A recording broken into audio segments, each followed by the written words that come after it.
Fala pessoal, sejam todos muito bem-vindos a mais um SaraCast especial aqui com o time da CSU hoje. E hoje a gente vai falar um pouco mais sobre tecnologia, empreendedorismo, né, os próximos passos.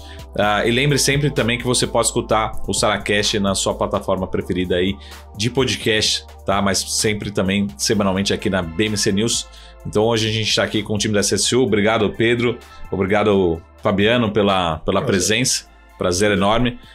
Acho que é primeiro apresentar um pouco de vocês, né? A gente hoje, de novo, né, o Pedro vai me já começar xingando aqui no começo, que hoje a gente vai falar menos de RI, né? Então a gente tem outros fóruns, né? Outros encontros para a gente falar de mais de finanças, detalhes, né?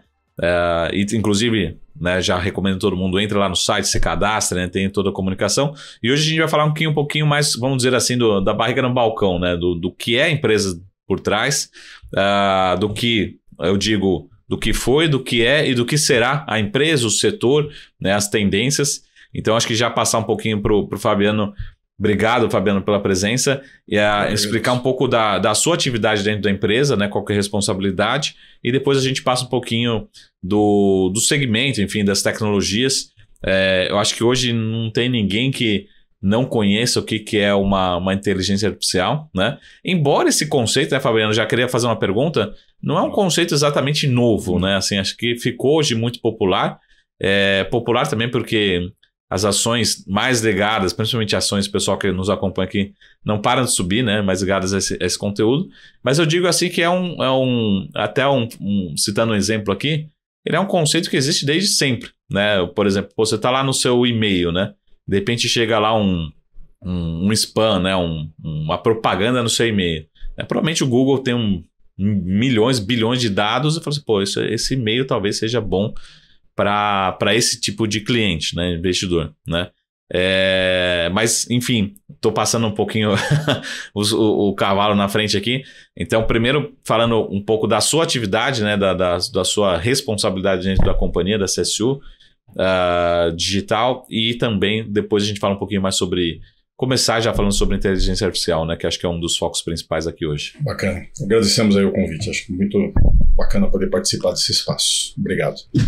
Minha responsabilidade é em tecnologia e na operação do negócio.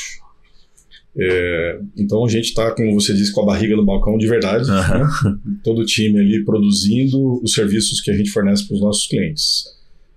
Sobretudo focado em meios de pagamento, mais recentemente focados no desenvolvimento de automação de processos. Meios de pagamento de forma muito abrangente, né? A gente vai desde do mais básico, cartão de crédito ou de débito, até os produtos mais sofisticados, como a gente tem trabalhado agora num conceito aplicando inteligência artificial, que é o conceito do cartão inteligente. Daqui a pouquinho a gente pode explorar um pouco mais sobre isso. A IA, o termo foi cunhado nos anos 50. O termo inteligência artificial. Mais ou menos quando o Pedro não estava nascendo. Mais ou menos ali o Pedro já estava na faculdade. E tal, né? Mas a utilização de técnicas de inteligência artificial, ela também já é bastante antiga. Não é de hoje que varejistas usam no comércio eletrônico indicações de produtos a partir de uma compra, do seu comportamento de compra naquele marketplace ou naquele site. Né? Quando a gente entra nas plataformas de streaming, onde você recebe uma sugestão de um filme que tem ali 80%, 90% de chance de você gostar daquele filme. Sim. O que está por trás daquilo ali é a inteligência artificial. Sim. É uma vertente da inteligência artificial chamada machine learning. Então você usa uma quantidade grande de informações, de dados sobre aquele assunto e estabelece padrões naquelas informações, entende padrões de comportamento e, baseado naqueles padrões de comportamento, você sugere o futuro. Não é muito diferente de quando a gente faz a análise de ações, a análise de empresas. Sim. Você olha o passado, estabelece ali um comportamento para tentar projetar o futuro frente ao cenário. Né? Então é mais ou menos isso. Na prática, o que a gente tem visto é a popularização do termo IA a partir de uma iniciativa do ChatGPT, que é um uso específico, bastante específico, e que tornou esse assunto moda, né? Mas que de fato a utilização já vem acontecendo nas empresas já há muito tempo, de forma prática, e já interfere no nosso dia a dia, já usa. Quando você coloca um roteiro, quando você pede um roteiro no Waze, por exemplo, ele está usando técnicas de IA para poder te indicar o melhor caminho. Né? E quanto tempo a gente já usa o Waze no nosso dia a dia, né? Sim. Então não é grande novidade do ponto de vista tecnológico ou técnico, mas sim a utilização mais popular deste termo, né, em aplicações empresariais e pessoais, né, que tem acontecido de forma mais frequente, né? Quando a gente olha principalmente para o uso pessoal, você vê o que causa mais barulho, né? O ChatGPT foi esse primeiro, mas você tem lá a IA que gera uma música, que gera uma foto, uma imagem, sim, né? Sim. Você tem inúmeras aplicações sendo colocadas ali no dia a dia das pessoas, né? Agora já tem a IA que identifica se aquele texto foi gerado por uma IA. Se não foi escrita por um ser humano, né? Agora tem áudio, né? O pessoal está replicando voz, né? Tem a ferramenta que identifica que aquilo foi feito uma voz artificial, né? Exato. Então, tudo isso vai se desenvolvendo, são aplicações, mas o que de fato permite essa grande explosão de aplicações diversas, né? Novas, muitas vezes, é o poder computacional. Então, se eu tinha um poder computacional à disposição há 10 anos atrás, hoje isso cresceu de forma exponencial. E de um custo muito mais baixo, né? E com isso permite a aplicação de técnicas de IA para poder fazer aplicações, usos, né, mais práticos ali. E por outro lado, a quantidade de informações. O que as redes sociais geraram de informação das pessoas e das sociedades é absurdo. O que tem nos últimos 5 anos é muito mais informação do que se tiveram nos últimos 50. Então isso é um fenômeno que esses dois fenômenos juntos culminaram nessa explosão de utilidades diversas para IA. Boa. Fabiano, uma pergunta aqui fora da pauta, né? Sempre a gente tem que quebrar a pauta aqui, por isso que funciona, né? Mas dentro da CSU, assim, como é que é os skills da sua equipe, no sentido assim, para quem olha de fora, acho que é um bando de desenvolvedores, né, assim, uma galera desenvolvendo. Ou não, ou você precisa também ter várias disciplinas ali diferentes, comportamentos diferentes, enfim, para ter uma equipe diferente, enfim, para entender às vezes comportamento, para ver perfil, enfim, como é que funciona isso, assim, até porque tem gente que está participando aqui para ver, eu gostaria de trabalhar com isso, trabalhar na CSU, enfim, qual que é o futuro mesmo? Aí fica uma das perguntas que o pessoal deve te fazer muito assim, a gente tem grande parte das profissões estão sendo criadas agora, mas tem grande parte das profissões que vão morrer, né, das profissões tradicionais, né? E provavelmente uma grande parte das respostas esteja com você, né, Fabiano? Nessas perguntas. Comigo não seria tão presunçoso, mas talvez eu tenha algum caminho indicado ali, vai. Na verdade, o time tem que ser multidisciplinar porque a aplicação desse tipo de técnica, ele necessariamente exige conhecimentos desde a infraestrutura mais básica até a aplicação de negócio. Mas o grande desafio de um time com esse foco é entender qual é a utilidade para o cliente. Como é que eu atinjo sucesso do cliente? Sim. A gente é uma empresa que fornece serviço para empresas que fornecem serviços para os consumidores, para os seus clientes finais. É o B2B2C.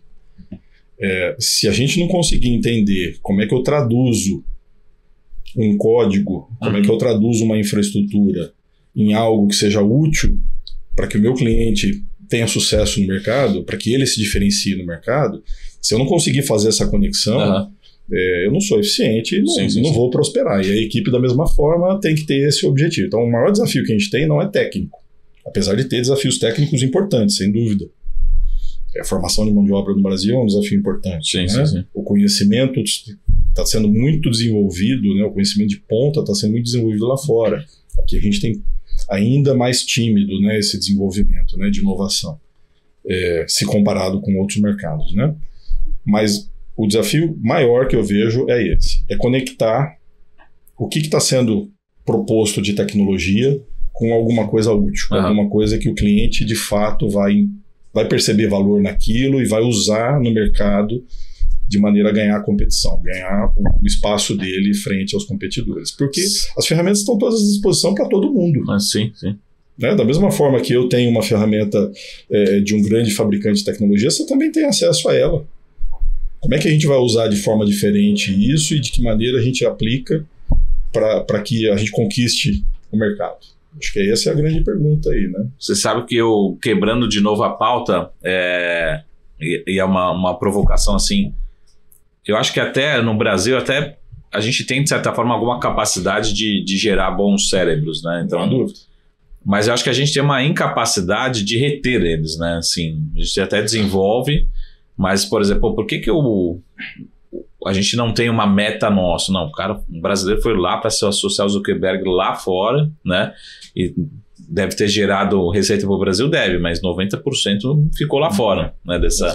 Então, acho que é um pouco desse desafio que eu queria provocar com você, assim, como desenvolver mais, mas reter mais, né, essa inteligência. É gerar um ambiente de negócio, gerar um ambiente de educação primeiro, e depois um ambiente de negócio para que as empresas se desenvolvam. A gente estava conversando um pouquinho antes aqui no início, né? Como é que uma empresa pequenininha lá de 2 grandes gênios floresce, sobrevive, se expande e sobrevive no mercado? As condições para isso, elas estão dadas aqui no Brasil? É mais complicado. Eu tive a oportunidade de visitar uma incubadora lá no MIT e ali eles tinham o funding já disponível dentro da incubadora. Então, os investidores eles vinham para dentro da incubadora com eventos frequentes, com uma série de mecanismos de comunicação e relação. Legal. Então, você tinha os talentos que vinham das universidades, do próprio MIT, de Harvard, que estão todas naquela região de Boston, né? E você tinha a mentoria, os próprios professores, né? Eles tinham uma mentoria. Ou seja, o cenário era dado de tal maneira que as empresas começam a florescer. E, obviamente, como todo pipeline, né, você tem 1000 empresas florescendo, 5 vão dar super certo. Uma dessas 5, por exemplo, foi a Meta. Então, entre outras, né? Então, quando a gente olha um cenário bem desenhado desta maneira, quando a gente olha o Vale do Silício, é um outro exemplo nesse mesmo contexto, né? A Flórida, ultimamente, também tem investido alguma coisa nesse sentido. Israel tem um outro centro importante de inovação que criou esse ecossistema. E no Brasil, o que a gente está fazendo para isso? Acho que essa a reflexão que a gente tem que fazer como empresa e como sociedade. De que maneira a gente promove isso? Porque empreender é sempre muito complexo, é sempre muito arriscado para todo mundo, seja aqui nos Estados Unidos, na China, não importa onde. Qual é a rede de segurança que você tem à disposição para poder empreender? Porque minha mãe dizia que era muito mais seguro eu ser um formado lá pelo SESI, e nenhum problema de quem é formado pelo SESI, mas é um caminho mais seguro. Sim. Muito mais seguro do que abrir minha própria empresa. Sim. Do que eu fazer um negócio próprio, né, num cenário tão difícil quanto é esse cenário competitivo no Brasil, e regulatório, etc. Né? Então, eu acho que o caminho passa pela educação, sem dúvida. Eu explorei pouco isso aqui, mas é fundamental, porque senão a gente não tem profissionais para alimentar essa demanda, e não é um problema de talento, de forma nenhuma. Exato. Mas um problema de oportunidade, muitas vezes. Né? E um cenário mais favorável para que as empresas se desenvolvam, para que as empresas nasçam. Sim. Eu preciso pegar uma empresa pequena que vai ter que fazer investimentos de 500 mil, de 1 milhão, de 2 milhões, essa empresa tem que ter acesso a esse capital de forma razoável para que a coisa deslanche e, de novo, de 1.000, 5, 10 vão florescer, vão dar certo e vão fornecer serviço para o mundo inteiro, não para o Brasil. Que é um outro ponto também. A gente tem que parar de pensar pequeno, a gente tem que parar de pensar na nossa geografia. A gente conversando com os gringos, né, você não vê eles formando uma empresa para atender o mercado local. Ele pode até começar pelo mercado local, natural. Mas eles estão sempre pensando como é que o meu produto navega em várias geografias. Sim. Né, de forma muito natural até. Então, acho que é outra coisa que a gente tem que se provocar também. Né? Não podemos ter essa limitação. Sim. Não existe mais essa limitação, né, no mundo atual. Né? Você não tem essa demanda por vai atender o mercado local. Né? Então, A linguagem, ela é, principalmente linguagem de tecnologia, ela é universal, né? Não é uma língua assim, português, você muda para Argentina, ninguém tá te entendendo, né? É a mesma Exato. É a mesma língua. Tanto que muitas empresas têm times espalhados pelo mundo, times trabalhando às vezes no mesmo projeto, né? Então, a gente aqui tem usado pessoas em vários lugares do país de forma bastante ampla, né? E até algumas fora do país, para poder desenvolverem projetos conosco. Essa é uma realidade que até pouco tempo atrás a gente não conseguiria ter isso tão fluido, né? Talvez um dos subprodutos positivos de uma pandemia terrível foi esse, né? A gente se digitalizou numa velocidade muito maior do que o caminho natural, né? Então, acho que com isso a gente acabou adotando a gente, CSU e outras empresas, né? Adotando uma prática mais digital, né? De relacionamento. Boa. Até conhecida como CSU digital, né? Agora fortemente focada nisso, né? O Pedrão, sem falar assim de números, né? Mas até eu sou economista, né? Então a gente olha um pouco de PIB brasileiro, PIB americano, mas principalmente PIB brasileiro. A gente pega os últimos 10, 20, 30 anos de PIB brasileiro. A gente basicamente cresceu o PIB por conta de boom demográfico, assim, a população entrando, virando economicamente ativa, empurrando. Não exatamente são esses números, não estão corretos, né? Mas uma ordem de grandeza, a gente cresceu numa média de 2%, só que de produtividade, ganho de produtividade deve ter sido 0,1, 0,2, né? De contribuição, diferentemente dos Estados Unidos e de outros países, né? E aí eu queria entender um pouco justamente isso, como que a tecnologia e casos práticos, não só para a CSU, mas principalmente, talvez, acho que para os clientes da CSU, tem se traduzido, ou pode se traduzir de fato, porque a gente pegar, por exemplo, eu olho muito ações, né? Fala assim, por que a Meta não para de subir, né? A Apple não para de subir, a Microsoft não para de subir? Porque basicamente assim, da onde que virá, né, o ganho de produtividade dessas empresas? Né? Essas empresas estão impulsionando para elas e para os clientes delas ganhos de produtividade, né? Que é aí ganho de margem, ganho de rentabilidade, geração de emprego, né? Então, traduzir um pouco desses números, né? De como vocês, seus clientes, a tendência, né? De traduzir isso em ganho de produtividade, né? Produtividade, sim, não é só receita, mas principalmente sermos mais produtivos, né? Sermos mais eficientes com o uso de tecnologia, né? Sim. Não, primeiro, Marco, obrigado aí pelo convite. E, assim, qual é um pouco da nossa visão em relação ao que já vivemos aqui no Brasil em termos de digitalização e o que a gente entra, né, a partir de agora? Né? A gente, ao longo de muitos e muitos anos, viveu num cenário onde tudo que você construiu em termos de arquitetura documental, tudo que você construiu, né, do ponto de vista de relacionamento entre as empresas, o relacionamento da empresa com o consumidor final, isso sempre envolveu um processo muito lento, burocrático, com muito papel, muito processo manual. Isso se dá muitas vezes da própria natureza dos negócios, mas muitas vezes também da forma como eles foram formados. Sim. Né? Então você teve processos de consolidações, né, de várias naturezas, né, no mercado. Então... Até eu vou te interromper para fazer eu não vou falar empresa, lógico, né, que é uma crítica, mas é um caso prático comigo, né? Eu estava precisando do meu extrato lá da Previdência, e aí eu falei, beleza, resetar a senha, né? Aí não voltava a senha, né? Daí, a hora que eu fui preencher, né, na velocidade ali do dia, eu preenchi, acho que com uma casa a menos, né? O campo do celular ali, sabe? Você não sabe se põe DD e tal, né? Beleza. Então corrige aí, né? Não, você tem que abrir um formulário, imprimir, assinar para corrigir o campo do celular para você receber uma nova senha, né? Só para te interromper um pouco do meu caso prático aqui, né? Não, mas acho que esse caso ele é muito concreto, né? E é uma realidade recorrente, assim. Você, toda vez que você chega para fazer um check-in em um hotel, você tem que preencher lá um papel, sendo que você já fez esse cadastro no site que você comprou lá o seu pacote de viagem. Sim. Né? Então, infelizmente, a gente tem uma complexidade do ponto de vista de como esses dados, né, de fato estão organizados e se relacionam. Então, tem uma questão sistêmica, tem uma questão da própria composição das companhias, que é aquilo, né, que eu estava comentando, assim, são muitas vezes frutos de integrações de várias outras companhias né, passadas. Então, processo de fusões e aquisições, né? Se você não tiver um trabalho muito intenso de integrar aquilo que você né, adquiriu ao longo do tempo, né, você vai ter dificuldades, né?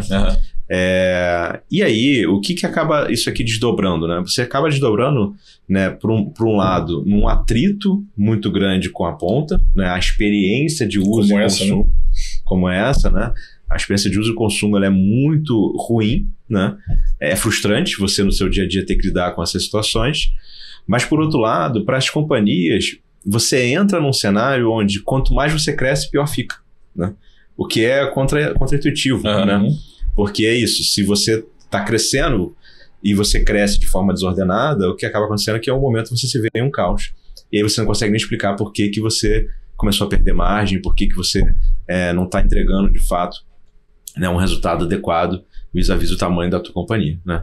Então, o que a gente viu né, ao longo do tempo foi isso. Você cresce, um desafio por muitas e muitas décadas do Brasil foi criar grandes corporações, crescer, trazer né, novos serviços, etc. Mas não teve uma preocupação né, com de fato você fazer esse trabalho de maneira apropriada. O que a gente viveu nos últimos 5, 6 anos né, foi um processo de arrumar essa etapa, mas muito ligado à experiência do cliente. Né? Então, a gente vê isso claramente na indústria financeira, né? Que é a indústria que a gente opera, onde as empresas, os neobanks, as fintechs, né, elas desafiaram né, o setor, mas muito ligado como é que lá na ponta essa experiência, né, esse contato final com o usuário se torna melhor. Né? Então, a explosão dos aplicativos, você trazer novas funcionalidades para dentro dessa rotina de consumo, né? Você transacionar, né? Tirando uma selfie ao invés de você colocar um papel né, para alguém assinar. Né? Então, isso tudo passou a fazer parte né, de vários e vários segmentos. Ainda estamos longe, né, quando a gente pensa em algumas indústrias específicas, de fato você ter uma experiência digital lá na ponta. Né? Mas esse trabalho foi muito ampliado para vários segmentos, em especial né, o setor financeiro. E eu acho que isso que justifica esse crescimento muito relevante que a nossa indústria teve, muito acima do PIB. Né? A nossa indústria ela cresceu a mais de 20% ao ano nos últimos 5 anos. Né? E aí, acho que a beleza né, desse movimento de digitalização é que hoje a gente tem uma população bancarizada. Sim. Então, olha como é relevante né, você tomar uma decisão de você caminhar para um aspecto mais tecnológico, como isso traz capacidade, escala e benefício né, para o cliente final. Então, acho que essa foi a primeira onda né, de digitalização que a gente está vivendo. A gente ainda tende a viver mais 2 ondas na nossa visão, e é por isso que a gente fez um investimento muito grande em tecnologia, em novas tecnologias ao longo dos últimos 5 anos também. Né? Não só para fazer parte desse novo ecossistema digital, né, do ponto de vista de produtos, soluções lá para o ponto final, mas como é que a gente captura as próximas ondas que virão. E aí, assim, a nossa visão foi muito clara nesse sentido, de que da porta para fora, né, foi feito o dever de casa, quando a gente fala da indústria financeira. Né? E da porta para dentro. Né? Como que essas companhias elas vão gerenciar os seus processos internos? Aquilo que o cliente não enxerga. Né? Eu brinco que é a cozinha né, das instituições financeiras. Né? Então, é aquela história assim, poxa, hoje o aplicativo te traz um facilitador muito grande na hora que você quer, por exemplo, contratar um crédito. Né? Você vai lá, tira uma selfie, tira uma foto da sua identidade, sobe o seu imposto de renda lá na plataforma, mais 2, 3 certidões né, que o banco te pediu, e você clica contratar. Cara, foi tudo digital. Maravilhoso. E aí? A partir do momento que você clica aquele botão, por trás né, existe uma série de etapas de validação daquela documentação, análise. Né? Aí é aquilo que você falou, por exemplo, às vezes, eu não sei se é um caso, chega a ser algum caso de algum banco grande, tradicional, enfim, que tem os famosos legados, né? Mas é aquilo que você falou lá no começo, às vezes né, no objetivo de crescer, o cara ele cresce, só que ele vai perdendo rentabilidade. É isso. Ele corre esse risco, né? Ele corre e normalmente é um risco. Ele bota crédito para dentro, crédito, mas vai ter que contratar 100 pessoas a mais. para um volume menor. Para um volume proporcionalmente delta, menor, né? E que tem limite. Essa escala tem limite. Essa escala tem limite. Essa escala tem limite e duplamente, né? Você, em geral, quando você pensa em instituição financeira, você vai dar um crédito, você começa primeiro pelo filé mignon, né? Aquele cliente que, todo mundo quer dar crédito para ele. E aí, conforme você vai andando nessa escala, aí você começa a ir para um cliente que ele não só quer crédito para fazer um bom uso, mas ele necessita de crédito, e aí esse risco de inadimplência começa a aumentar. Se você não tiver bem estruturado, você não vai nem conseguir analisar o crédito, você não vai conseguir nem analisar se você está tomando risco ou não, né, naquela transação. Então, a verdade é que assim, você hoje tem uma ineficiência muito grande na cozinha das companhias por conta disso. Porque você vai crescendo a qualquer custo, né? Você não se organiza e aí, a partir desse momento, você passa a ter muita gente para processar muita coisa em múltiplos sistemas, muita gente para analisar papel, muita gente para analisar, né, de forma não adequada, porque você não consegue trabalhar com os dados corretamente, né, o que precisa ser analisado quando você vai analisar uma fraude, né, quando você vai analisar um crédito, um sinistro na área de seguros. Então, os processos esses se tornam ineficientes. Então, acho que a próxima onda, né, que a gente vai viver está ligado a isso, né, a como você traz eficiência, como você traz melhoria, né, para aquilo que não está perceptível aos olhos, né, do usuário final. Então, muitas vezes a gente fica se questionando assim, né? Poxa, eu fiz uma contestação de fraude, a minha resposta, né, do operador foi: em até 72 horas a gente vai te dar uma resposta. Cara, isso hoje é inadmissível, né? Se é uma fraude, você tem que estancar na hora, sim, né? Não é em 72 horas depois. Né? Você vai tomar um crédito, o dinheiro leva 15 dias para cair na sua conta. Cara, muitas vezes você precisa do crédito para amanhã, depois de amanhã. Então, eu acho que o desafio é como é que você traz velocidade, como é que você traz dinamismo e, mais do que só dinamismo, como é que você passa a correr um risco mensurado, né? É uma decisão sua correr aquele risco ou não um jogo de sorte ou azar, né? Correu o risco, então deixa eu apertar um pouco a torneira do crédito, aí daqui a pouco você solta a torneira do crédito, porque na prática você não sabia o que você estava fazendo, né? Então, acho que essa é a próxima onda que a gente vive. E eu acho que a terceira onda que essa indústria vai viver, que na verdade ela complementa as duas anteriores, é que por conta justamente do AI, né, essas duas capacidades de você melhorar a experiência lá na ponta, né, e ao mesmo tempo melhorar o que está acontecendo behind the scenes, ela é multiplicada materialmente, né? Porque na ponta, quando você pensa em compra, uma experiência de compra, uma experiência de pagamento, cada vez mais o que a gente vai ver é os instrumentos passivos de transação, exemplo, o cartão, né, o teu Pix, ele passar de um instrumento passivo para um instrumento ativo, né? E ele se tornar algo consultivo para você. Poxa, você comprou aqui uma passagem aérea, você não quer comprar uma mala? E aí você tem uma interação já com a própria plataforma financeira que você estava navegando. E a mesma coisa quando a gente pensa nos processos, né? A partir do momento que você coloca AI e o Machine Learning, né, que o Fabiano comentou aqui anteriormente, o que você começa a fazer? A máquina começa a aperfeiçoar aquilo constantemente. Sim, né? Sim. E aí você, não importa a natureza do teu dado, da tua transação, se é uma imagem, se é uma foto, se é um papel, né? A máquina ela passa a interpretar corretamente aquele dado.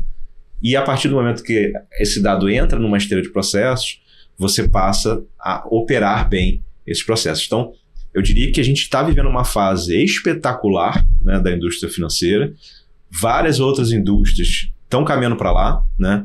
E aqui se torna, assim, uma avenida importante, né, de crescimento para a economia, né, como um todo, porque essa busca de eficiência ela é necessária. Não dá mais para a gente viver, repassa no preço, repassa no preço, repassa no preço, né? E, mais do que isso, para o nosso setor especificamente, essa é uma grande aposta da gente para 24, 25 e assim sucessivamente, porque, de fato, as empresas estão demandando cada vez mais por soluções que resolvam esse tipo de problema, né, que hoje permeia múltiplos ecossistemas. O Pedrão sabe que aqui no SaraCast a gente sempre tem que ter um call, né? Então... Boa. A gente não pode terminar sem o call. A gente vai fazer um rápido intervalo, mas antes do intervalo eu queria que você passasse esse call. Porque vem na sua explicação, me parece até uma grande provocação de que daqui a 10 anos, ou talvez quiçá menos, né, os neobanks eles vão ter uma rentabilidade muito superior aos bancos tradicionais. De duas uma, ou os bancos tradicionais vão cair a sua rentabilidade por conta dessa ineficiência, ou lógico, vão ter que correr muito atrás. Ou simplesmente os neobanks têm, já porque eles nasceram digitais, vão ter necessariamente uma rentabilidade, enfim, operacional, tende a ter uma rentabilidade. Então esse era o call aqui para a gente terminar, se você concorda ou não, porque a gente, de certa forma, tá vendo um pouco disso, né? É difícil porque a gente olha muito assim o trimestre e a gente, não, esse trimestre teve efeito disso. Mas se a gente olhar no longo prazo, a gente já tem alguns casos no mundo e no Brasil um pouco, né? Eu diria que isso sim foi uma tônica nos últimos anos, tá? Acho que os neobanks, eles tiveram uma vantagem competitiva porque nasceu digital, né? Então ele não tem uma etapa de adaptação, ele já nasce assim. Eu acho que a notícia boa para quem não é neobank é que não necessariamente isso aconteceu da porta para dentro. Isso com certeza aconteceu da porta para fora, não necessariamente da porta para dentro. Então acho que a notícia boa talvez eles não estejam em pé de igualdade, mas essa distância não é tão grande, né? Então, basicamente, eu diria o seguinte, o desafio vai ser para todas essas empresas, todas elas vão precisar liderar essa agenda, e aí vamos ver quem vai ter essa velocidade. Claro, os neobanks já nasceram digitais, o nível de arrumação que você precisa fazer é menor. Por outro lado, os grandes bancos, eles já entenderam, né? E estão se mexendo, né? Então vamos ver quem vai ter fôlego aí para cruzar essa... E não dá para subestimar a força dos grandes bancos. Exatamente. Então, eu acho que vai ser uma briga boa. Eu brinco que é o seguinte, né? Todo dia a gente vê os grandes bancos se aproximando dos best practices das fintechs. Sim. E também ao contrário, também é verdade, né? Então vai ser uma briga boa. Vai ser animado para assistir. O Fabiano, só para terminar, a última pergunta desse primeiro bloco. O tempo passa rápido aqui. Mas, por exemplo, a gente vê algumas operações tradicionais do varejo, algumas sempre fizeram crédito, né? São as grandes varejistas no Brasil. Mas umas não nasceram como crédito e já estão operando super bem. Isso é oportunidade, é risco. Eu vou citar um exemplo aqui prático, mas para mim que está sendo um grande sucesso, que é o caso, se bem que eles são um sucesso em várias frentes, né? Que é o caso da Meli, né? Do Mercado Livre. E a hora que eles entraram em crédito, eu acho que ninguém esperava o tamanho, a velocidade, o sucesso, né? E a gente, pegando o caso da Mercado Livre, a gente tem, com os dados, várias operações que poderiam também entrar na estrutura de crédito, com tecnologia, conhecendo muito bem o seu cliente, enfim. Como é que você vê? Ou não, você fala assim, peraí, não. Faz o seu negócio não vale a pena você entrar em crédito. Hoje faz sentido porque você tem tecnologia, você tem dado, você tem segurança, você conhece bem o seu cliente. Como é que você vê isso? Acho que até a gente já discutiu numa reunião, né? Por exemplo, acho que depois a gente se empolga aqui, não vai acabar transbordando para o próximo bloco. Mas, por exemplo, telecom, né? Telecom tem um monte de informação, né? Tem tudo para fazer, mas eles ficam ali muito cautelosos, né? Andando ali no seu mercado, tá? Vão com parcimônia. Às vezes, por exemplo, no caso da TIM tem ali a parceria com o C6 e tal, cada um vai um pouco no seu modelo, né? Sim. Mas enfim, é um pouco disso, assim, como é que você vê esse mundo um pouco mais de finanças, um pouco mais de crediário, vamos dizer assim, de serviços financeiros. Serviços financeiros dentro de outras operações, né? Navegando e pegando os exemplos que a gente já tem hoje, né? Eu vou dar só uma pincelada aqui, depois se quiser a gente pode aproveitar o tema, que eu acho que ele é rico, né? Como a gente gosta de nomes bonitos, né, existe um nome para isso. É o Embedded Finance, né, os serviços financeiros inclusos em operações de varejistas ou em outros serviços, né? A gente vê isso acontecendo no Brasil desde sempre.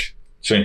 Desde aquele crediáriozinho, quando você ia comprar lá o móvel, TV, etc., né, que era dado pela empresa, não por um banco. Que era o... Né? O carnezinho que te obrigava a ir na loja de novo para pagar. O Santos já dizia isso lá, né? Já passou com baú, não é isso? Então, você vê, serviços financeiros existem embutidos em outras operações de varejo, etc., né? E outros serviços, já de forma muito presente há muitos anos. Sim. A gente conhece o parcelamento de uma transação desde sempre. Agora o mundo está chamando isso de buy now, pay later, né? Eu compro agora e pago parcelado, né? A gente já tem essa experiência há muitos anos, né? Então, o que eu estou vendo acontecer, o que a gente vê acontecer, é talvez mais empresas percebendo a oportunidade que elas têm de profissionalizar os serviços financeiros que ela já presta, eventualmente agregar alguns que ela não presta, para que o cliente seja atendido de uma forma mais ampla, mais global, o cliente dele, né, seja atendido de uma forma mais ampla, mais global, e uma parte boa dessa receita fique com ele, não vá para um banco ou para outra empresa de nicho ali. Exato. O Pedro citou o exemplo da viagem. Eu posso vender junto com uma viagem um seguro de viagem. Sim. É um serviço financeiro. Então, eu tô ali com o meu negócio de uma operadora de turismo e eu tenho um serviço financeiro embutido. Você tem várias possibilidades que acho que estão se desenhando cada vez mais fortes, mas que não é uma prática nova no nosso mercado, pelo menos. Boa. Pessoal, vamos segurar um pouquinho de temas para o segundo bloco. A gente faz um rápido intervalo aqui com o Fabiano, com o Pedro da CSU Digital. E a gente volta um minutinho. Até mais. Tchau.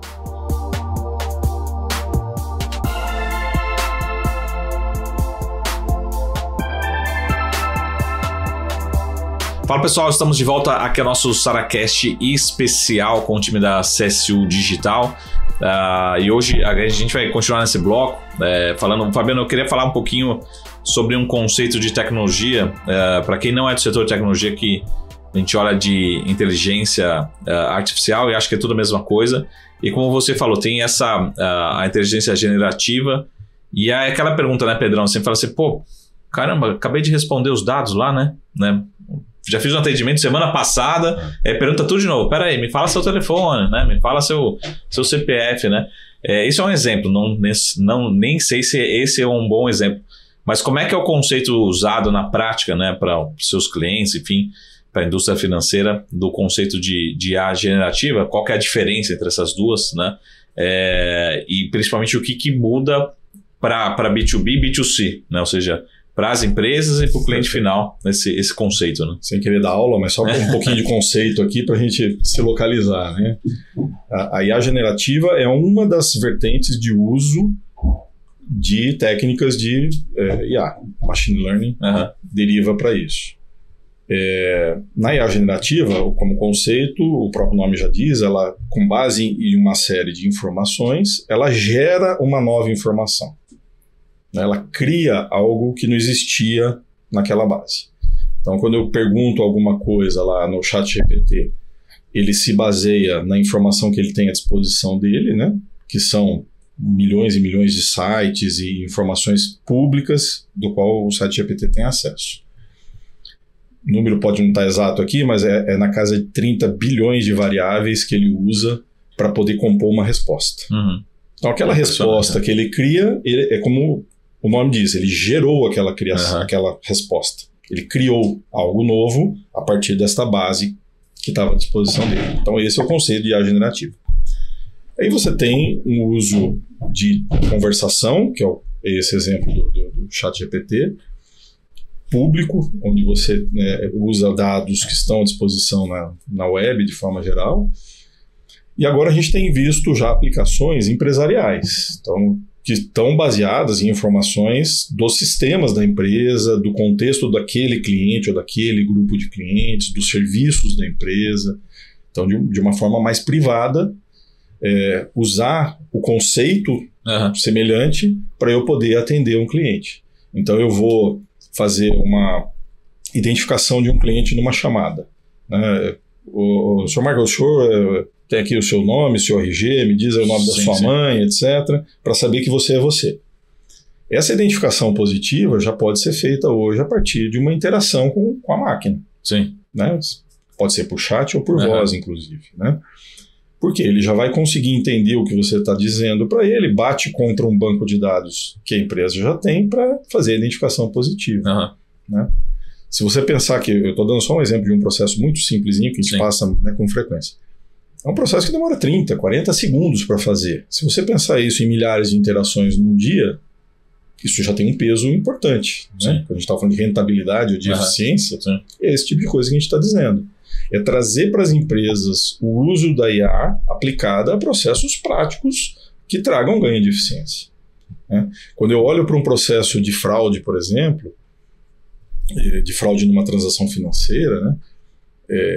Quanto mais eu tenho esse tipo de conceito aplicado, baseado no histórico, baseado no padrão, eu consigo interpretar aquela transação que está acontecendo naquele instante e colocar um score de risco para ela, dizendo se aquela transação tem uma chance grande ou pequena de ser uma fraude, e isso fazer um tratamento a partir da IA, eu faço um tratamento daquele score e tomo a decisão de autorizar ou não autorizar aquela transação em tempo de autorização. Estamos falando tudo isso acontecendo em 2 segundos, 3. Né? Então, aqui são usos bem objetivos, práticos e empresariais. Né? Os usos públicos são esses que a gente já citou, já tem, né, os casos mais emblemáticos aí de gente colocando o ChatGPT para escrever código proprietário da empresa e, obviamente, isso vira público depois. Né? Tem várias situações dessas fronteiras não serem respeitadas aí. Sim. Boa.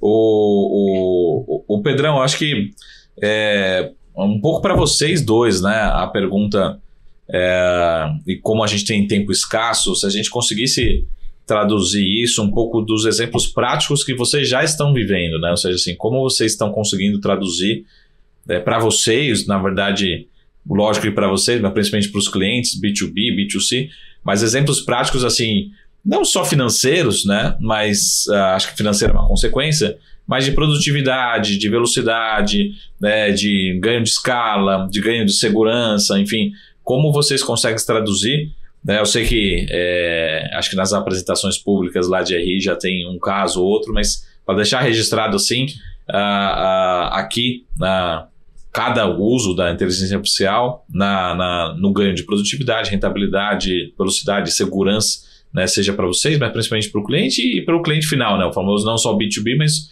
quem está lá na ponta, como você fala assim, pô, eu quero fazer uma contestação, você não vai ficar olhando para o celular assim, atualizando, né, fala, pô, e a contextualização? Não, ou contestar, desculpa, contestar uma compra, né, você quer receber seu dinheiro de volta e pronto. Né, ou ter uma resposta assim, ó, peraí, travou, ou seu cartão, alguma solução, né, rápida, eficiente, ou fraude, fala assim, pô, trava meu cartão rápido, de uma forma geral. E acho que, assim, aqui no Brasil, infelizmente, é uma referência circular, né? A gente tem um nível alto de fraudes, né? Mas, ao mesmo tempo, a gente aprende muito com as fraudes passadas rapidamente, né? E isso pode ser um lado bom também da história, né? Sim. Aí vocês me corrigem se estiver errado, mas, por exemplo, eu uso aqui iPhone. Tem uma ferramenta, não sei se é se desenvolver, você sabe, se foi desenvolver só para o Brasil, só para a América Latina, mas desenvolver uma ferramenta aqui que é uma configuração que você faz, aí você escolhe os lugares seguros, né? Sim. E eu acho que essa ferramenta foi só para o Brasil, ou estão testando. Inicialmente só para o Brasil. Isso. Então, é justamente isso, assim, a gente pega o nosso ambiente, que é um ambiente rápido em tecnologia, né? Mas também necessita a gente estar sempre aprendendo todos os dias para, né, evitar inadimplência, evitar fraude, enfim, é um pouco disso. Então, como vocês conseguiriam traduzir em números ou exemplos práticos? Né? Eu vou pegar aqui o início, falar um pouquinho, né, do que a gente já fez, e aí vou depois pedir para o Fabiano falar um pouco do que está pela frente aí, né? Mas assim, acho que como exemplo prático, né, por a gente permear 2 grandes universos operacionais, né, então tanto a parte, né, de infraestrutura para os serviços financeiros propriamente ditos, mas também um arcabouço de outros produtos, né, que são necessários para você operar bem esse primeiro ecossistema. Então, programa de fidelidade, toda a parte de atendimento ao cliente, a parte de automação de processos. Então, a gente permeia vários universos dentro da CSU, né? E eu acho que o grande desafio original para a gente foi a gente contra a gente mesmo. Né? Sim. Como que a gente fazia, como é que a gente ia passar a fazer melhor, né, mais rápido, mais eficiente, aquilo que a gente já oferecia, né, para os clientes finais. Então, a gente entrou nesse mundo de hiperautomação, né, de processos, né, que é diferente de automação, né, porque justamente na hora que eu acoplo o AI, Machine Learning, entre outros conceitos, dentro desse mundo de automação, você cria esse bloco de hiperautomação que permite justamente que não seja uma automação pura e simples, que é simplesmente repetir um processo que era feito manual, só que agora é feito de forma automatizada. Você passa a interpretar, repensar processos, você passa a atuar de uma outra forma. Então esse conceito a gente aplicou para a gente, né? Acho que esse foi o primeiro grande desafio que a gente se propôs. Poxa, a gente pega o mundo lá de processamento de cartões, né, que foi como a CSU nasceu, há 6, 7 anos atrás, você mandava a fatura, né, do cartão de crédito para casa do cliente. O próprio cartão, ele era cartão plástico, né? O atendimento, você tinha uma jornada de atendimento, que é o que você comentou. Você ligava na central, você tinha que repetir 7 vezes lá o seu CPF, e aí o operador ele ficava navegando entre 10 sistemas diferentes. Uhum. Então, o nosso primeiro desafio foi como que eu aplico para esses produtos, né, que já estão aqui dentro de casa, esses conceitos de forma a alavancar, né, a nossa eficiência e produtividade. E acho que a resultante, né, hoje você pega, né, os nossos processos, depois eu falo, né, do aspecto financeiro, mas pensando pelo lado operacional, você pega a ganho de produtividade. Na média, a gente está falando de mais de 40% de ganho de produtividade. Taxas de erro caem em 95%, ou seja, ele quase vai a zero. Uhum. Né? Quando você pensa em time of resolution, né, justamente o tempo que você leva entre uma abertura de uma demanda até você, de fato, concluir, cai em 80%. Taxa de aprovação, né, de transações, né, de cartão, por exemplo, né, o acréscimo chega a 10 pontos percentuais. Né? Então, assim, é muito relevante, né, o impacto do ponto de vista de operações. Né? E aí, obviamente, consequentemente, é muito relevante o impacto para o meu cliente e mais relevante ainda o impacto para o cliente final. Uhum. Agora, e isso explica, né, quando muita gente me pergunta assim, pô, mas como é que a CSU, né, saiu, né, de uma margem EBITDA, por exemplo, de 20% para 35%. Como é que o lucro da companhia multiplicou por mais de 3 vezes em 4 anos? Uhum. Por conta disso aqui. Né? Porque a gente hoje processa um volume muito maior, né, do que a gente processava há 4 anos atrás, só que a gente precisa de menos recursos para fazer essa mesma atividade. Então, aquelas rotinas repetitivas, manuais, né, múltiplos sistemas, isso tudo cai por terra, né, justamente por conta dessa etapa de hiperautomação. Tá? E tem muita coisa pela frente, então vou deixar o Fabiano falar, né, porque aqui eu acho que a gente se propôs muito a resolver para a gente. Uhum. Só que agora a gente entra numa fase 2 que é, poxa, a gente fez um negócio tão bacana, né, que está gerando tanto resultado, por que eu não transformo isso aqui agora de fato num produto e dou para o meu cliente a oportunidade dele ter essa experiência, né, muito aprimorada, não só nos produtos que a CSU já provê para ele, mas para tudo aquilo que ele precisar, né, dentro das suas próprias operações. Produto esse que já está com a versão 2.0 sendo trabalhado. Olhando para frente é isso, né? Se tiver, tá rodando em cliente ou não? Já está rodando em alguns clientes nossos, né? Essa versão inicial dele, vamos dizer assim, já com esses ganhos que o Pedro citou, são ganhos reais o que ele está falando, não são projeções, são ganhos que a gente já aferiu no dia a dia da operação. E o que a gente está vislumbrando é, nessa jornada, né, aplicar a IA na identificação de melhorias. Então, quando eu tenho processos que são repetitivos, a IA vai estabelecer um conhecimento profundo dos padrões desses processos e propor melhorias. Eu identifico gargalos, pontos de vai e vem de um processo, etc. Então, aquilo que em dado momento do passado foi feita a reengenharia de processos, agora a gente está fazendo isso de uma forma muito mais fluida. Então, esse é um caminho. O outro caminho é eu agregar a IA generativa nas interações com o cliente.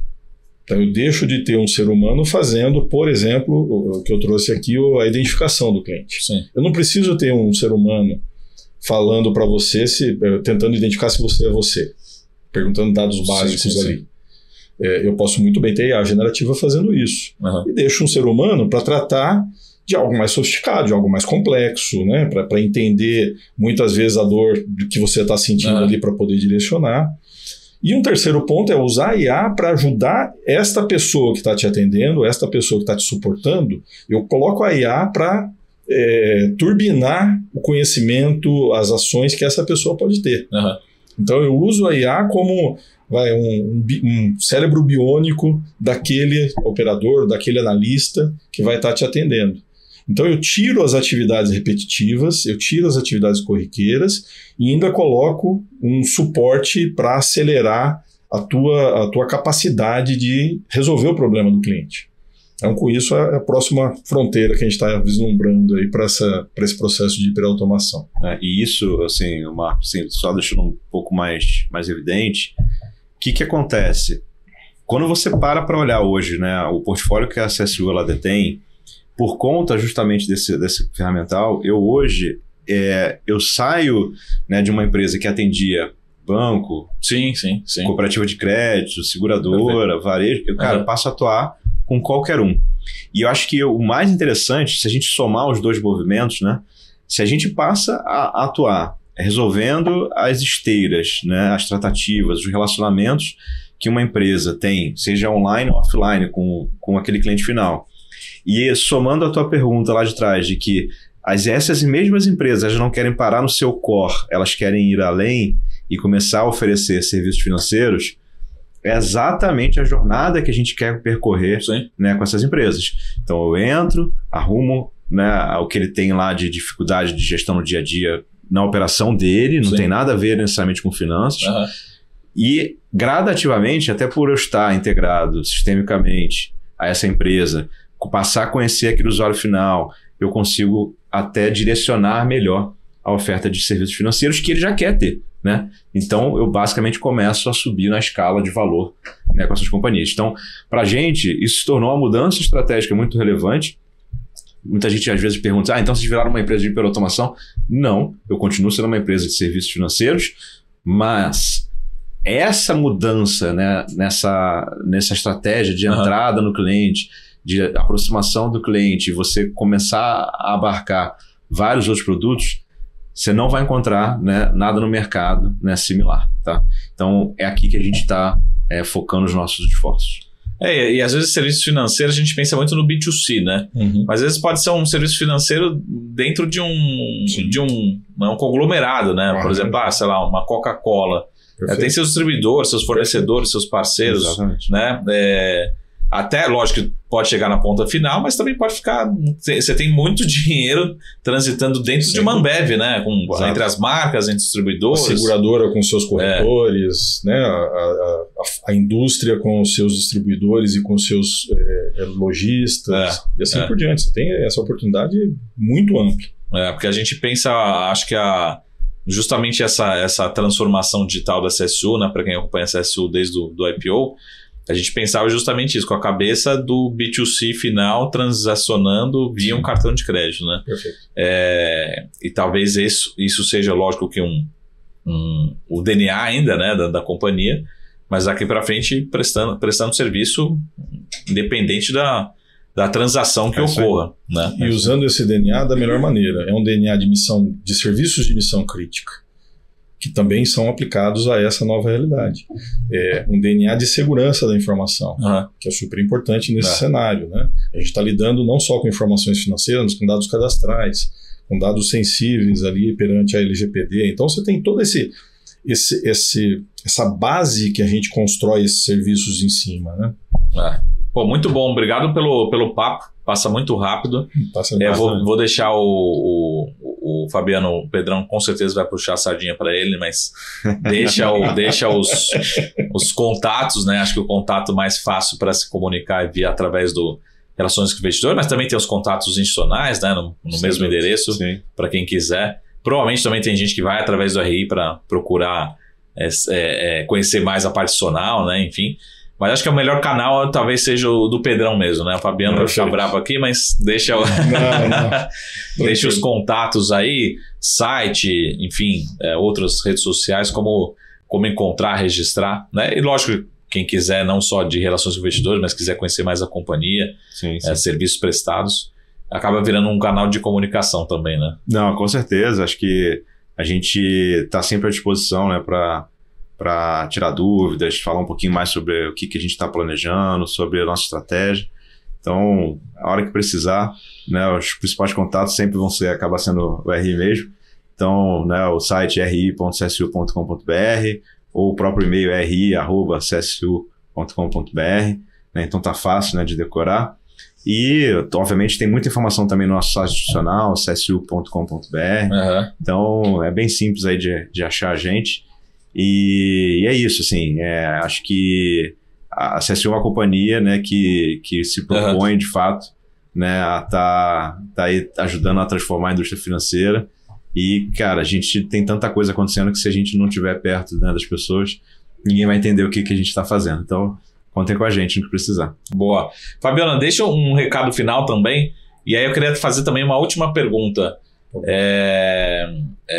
Para entender, assim, lógico que acho que a companhia está fazendo, os clientes estão fazendo, mas para entender, assim, se você vê também essa parte de regulação, né? Se já estamos prontos, tem ainda passos para evoluir, ou se... Acho que qualquer mercado também isso é natural, né? Sai na frente, depois vem regulação em alguns aspectos, mas ao mesmo tempo o nosso mercado financeiro especificamente é muito bem regulado, né? Então, só para a gente terminar aqui, um pouco dessas próximas tendências em tecnologia, né? Em evolução, que acho que tem muita gente, vocês, vários outros players acelerando muito, né? O crescimento, a vanguarda, enfim, querendo fazer. Acho que talvez até para mundialmente, mas principalmente na América Latina, o Brasil é muito vanguardista, sai na frente. Então, entender um pouco isso, né? A tecnologia, vocês, os players, e um pouco junto com regulação para a gente terminar aqui. Eu aproveito a provocação para dizer que mundialmente, sim. A gente tem um cenário tão desafiador que a gente acaba tendo que desenvolver alguma coisa que não é tão comum em outros lugares e acaba virando referência. O exemplo do Pix foi muito dito aí, e é fato, né? Mas não só o Pix. Lá atrás a gente criou o DDA, né, que era o débito direto autorizado, né, os boletinhos ali e tal, que já foi um sistema super interessante ali para facilitar, né, esse dia a dia. Então tem vários outros exemplos ali. Acho que do ponto de vista de regulação, toda a regulamentação que a gente tem, a gente já tem um arcabouço bastante profundo e completo. E que é aplicável nessa nova realidade de forma muito direta.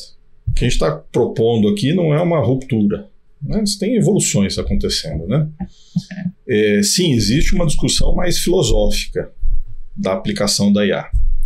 A IA, como todo bom software, ela pode ter viés, ela pode ter discriminação, ela pode ter, eventualmente, traços negativos na condução de uma comunicação, de um processo, de uma decisão. Eu posso tomar uma decisão de crédito enviesada porque a IA foi treinada com dados que tinham determinado viés. Então, é essa preocupação que está sendo discutida hoje em dia. Não uma regulamentação dos serviços em si, porque eu acho que isso a gente já tem bastante forte, mas de que maneira a gente consegue monitorar, governar melhor as IAs para que elas sejam mais inclusivas e que não tenham tantos pênaltis ali do ponto de vista da atuação, né, nos seus processos, nos seus usos ali, né? Então acho que essa é uma grande preocupação. Grandes empresários, Elon Musk e outros estão puxando essa conversa, mundialmente falando, né? Aqui no Brasil tem alguns expoentes trazendo essa discussão, então acho que é um caminho que ainda tem por evoluir. Boa. Bom, pessoal, muito obrigado, muito gentil. Tempo passa rápido aqui. Vamos marcar outros encontros. Obrigado novamente. Então, quem quiser saber mais, ri.csu.com.br. Isso aí. Obrigado, Fabiano. Obrigado, Pedrão. Até o próximo encontro. Esse aqui foi nosso SaraCast especial com a CSU, né, com o Pedro Alvarenga, que é RI, diretor de Relações com Investidores da CSU, e o Fabiano Drughetti, que é CTO, né, COO, né, da CSU Digital. Procurem sempre os canais oficiais, ri.csu.com.br, e a gente se vê aqui no próximo SaraCast. Até mais. Tchau!